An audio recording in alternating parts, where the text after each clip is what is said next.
بلاول صاحب آج جواز دے رہے تھے کہ پارٹی کا جو پالیسی ہے وہ اس کی پابندی نہیں ہونی چاہیے. ایک ان ادر وے ہم نے سنا ہے جس طرح ان کا بیان, وہ انہوں نے کہا اس میں کیا حرج ہے کہ کوئی ووٹ دے, اس کا ووٹ کاؤنٹ ہو اور پھر ری الیکٹ ہو کے آ جائے اگر پارٹی پالیسی کے خلاف دے.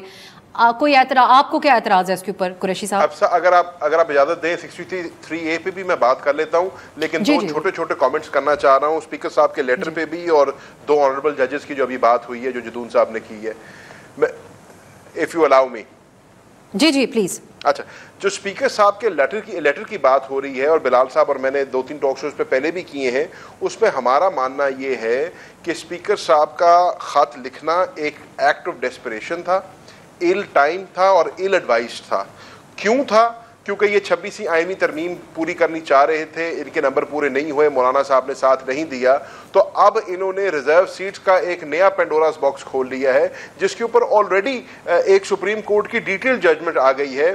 یہ خط لکھ کر آپ نے ایک نیا کانسٹیٹیوشنل کرائسس کریٹ کیا ہے اور کچھ نہیں کیا, اور اسپیکر صاحب کے رول کو بلا وجہ کنٹروورشل کیا ہے, اس اسپیکر کو جس کو پچھلے ہفتے ہم سارے یہ تعریفیں کر رہے تھے ان کے نان کنٹروورشل ہونے کی.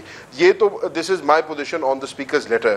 جہاں تک بات آ جاتی ہے جج صاحبان کی, تو بلال صاحب درست فرما رہے ہیں کہ انہوں نے سوال اٹھائے, اہم سوال اٹھائے. سوال اٹھانا ان کا حق ہے, اختلافی نوٹ دینا, ڈسینٹنگ نوٹ دینا بھی ان کا حق ہے, لیکن جیسے جدون صاحب نے اپنی بات کی اور جدون صاحب نے میرے سمجھنے میں بڑے ایلیکوینٹلی اور بڑی خوبصورتی سے اس کو ایکسپلین کیا ہے کہ اگر وہ کہتے ہیں کہ یہ فیصلہ بائنڈنگ نہیں ہے تو اس سے پھر ان کے کانڈکٹ پہ اور ورکنگ آف دا کورٹ کے اوپر ایک سوالیہ نشان اٹھتا ہے, جو ڈیٹیلڈ آرڈر میں پھر ان جج صاحبان نے اس کے اوپر بھی ان کے کانڈکٹ کے اوپر یا ان کے موٹیو کے اوپر کوشچن اٹھائے. ایسا نہیں ہونا چاہیے تھا. سوال وہ لاکھ دفعہ اٹھاتے, ڈسینٹنگ نون وہ لاکھ دفعہ دیتے, اپنا اس سے زیادہ شدید الفاظ میں تنقید بھی کر دیتے, بٹ یہ جو کیا گیا ہے this was not only in bad taste but خدا نخواستہ اس کے اثرات جو ہیں بڑے سنگین ہو سکتے ہیں.